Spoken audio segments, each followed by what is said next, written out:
Okay, here I have a rubber band, and you can't compress a rubber band to store energy in it. That won't work. But you can stretch a rubber band because it's elastic.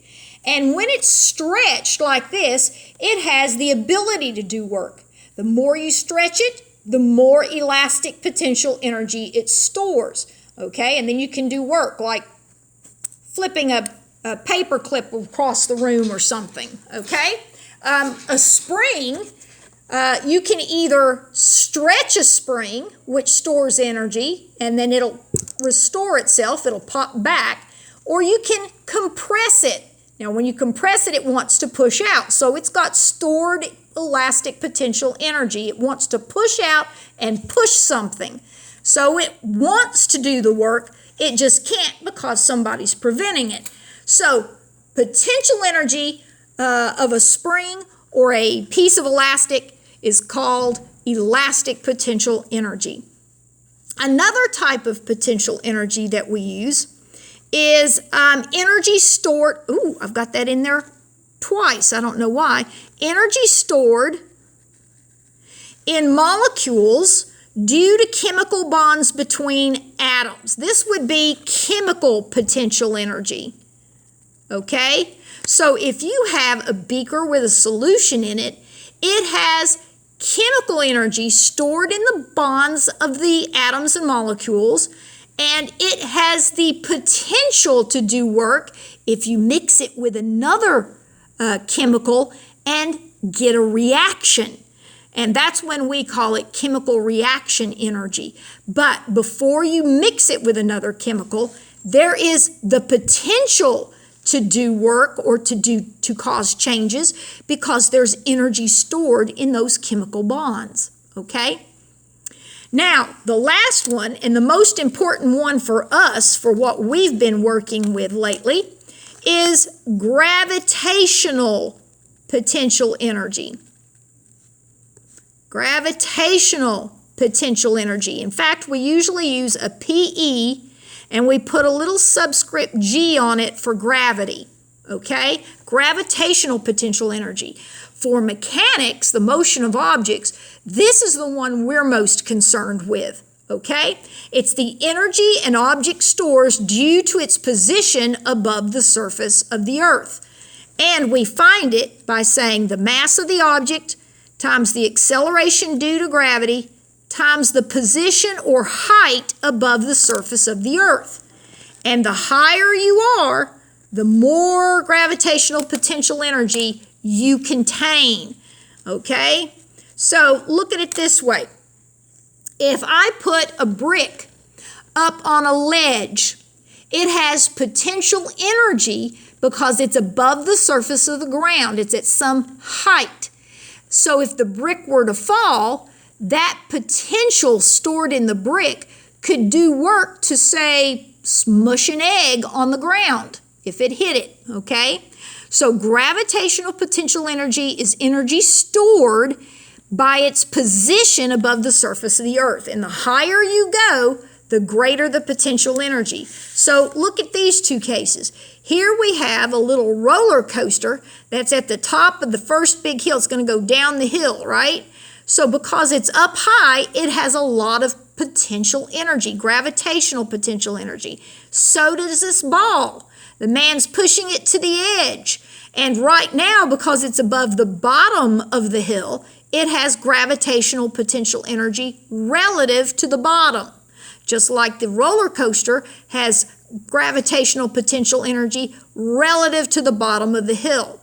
Okay? You don't have to measure all the way to the ground. You can measure gravitational potential energy relative to whatever point you want. Okay? So you can set your height of 0 to wherever you want to.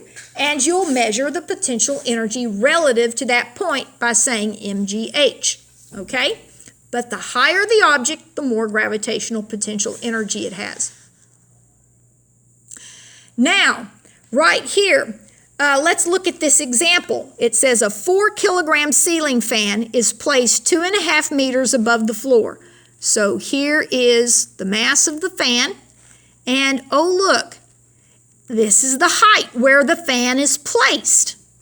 We want to know what's the gravitational potential energy of the ceiling fan relative to the floor. And we already know it's 2.5 meters above the floor. So that's what we can use as our zero height. We'll use the floor, and it's 2 meters above that, or 2.5 meters. So the gravitational potential energy equals the mass times the acceleration due to gravity times the height. So that's going to be 4 kilograms times the acceleration in free fall here on Earth times the height of 2.5 meters.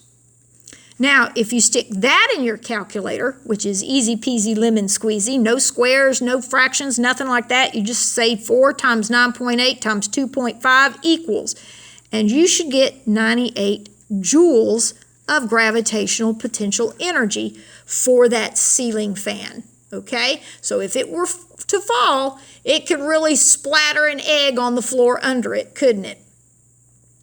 All right, the last thing I want to talk about is mechanical energy. Oh, and you might be saying to yourself, well, wait a minute, Miss Pepitone. If we look back at the list on the front, okay, if we look back at the list on the front, here it is, there's no mechanical energy in this list. You got kinetic, potential, chemical, light, thermal, electric, atomic, nuclear. There's no mechanical energy on there. You're right, there's not.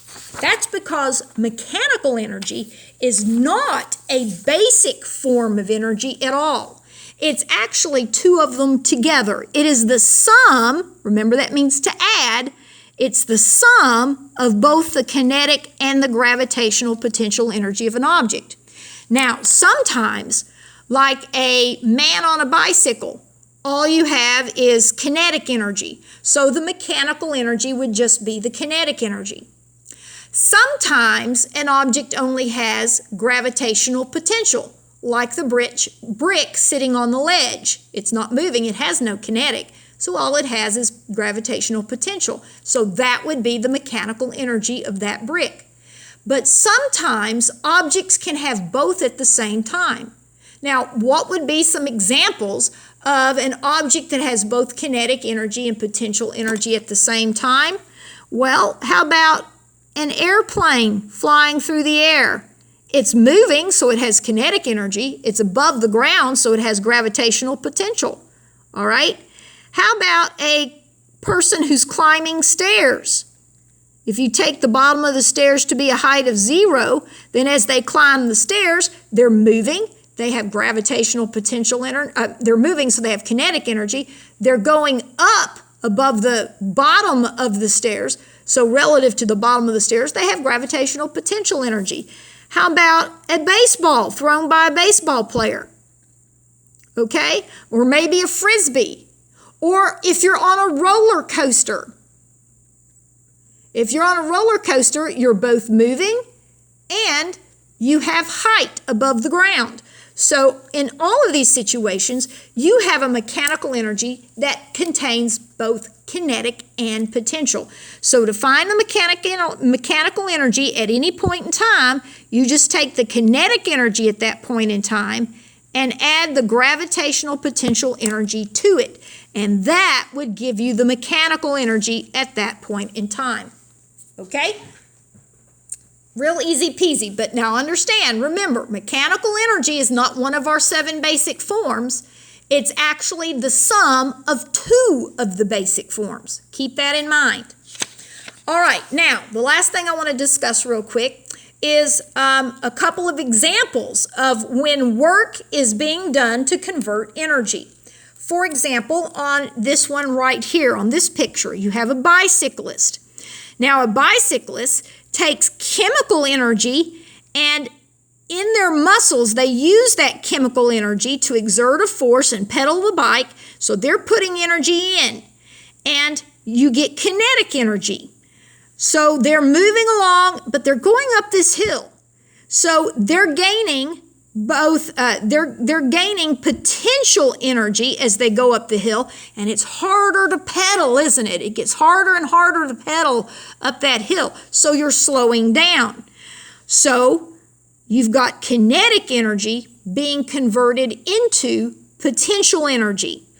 When they get to the top, if you stop at the top, then all you have is potential energy and no kinetic. And then you can coast down the other side, and gravity will do work to convert your potential energy back into kinetic. Okay? Because as you come downhill, you're decreasing your height, so you're decreasing your potential energy. It can't vanish. It has to go somewhere. So it gets converted back into kinetic. You'll go faster and faster and faster because your kinetic energy is increasing. Also, we can use transformation of energy to bring energy to our homes. A power plant would use a generator. They take some source of energy, like heat energy from steam or the combustion of gases, or maybe the kinetic energy of flowing water or the wind. The wind moves too, so it has kinetic energy. And it turns the blades of a turbine. A turbine is just a fancy fan, okay? For example, the wind turns the blades of a windmill. Those are turbine blades, okay? So it's just a big turbine. And the fan is on an axle, which spins inside of which is made of copper coils that spin inside a magnetic field, and that creates electric energy. And that electric energy is then sent to our homes for us to use. Thank goodness, because we couldn't get along without it, could we? Especially the air conditioning part. So, some form of kinetic energy gets turned by moving the blades. Kinetic energy moves the blades, and it gets converted into electric energy in the generator and sent to us. Okay? So, energy transformation, work has to be done. The blades have to turn. That takes work. The bicyclist has to go up and down the hill. That takes work. And in the process, energy is converted from one form to another. Okay? All right, well, that's all we're going to talk about today. So I'll see you next week, and I'll try to get the lab that we couldn't do yesterday scheduled for next week so that you can do it, because it's kind of a fun lab, okay? I'll talk to you soon. Bye-bye.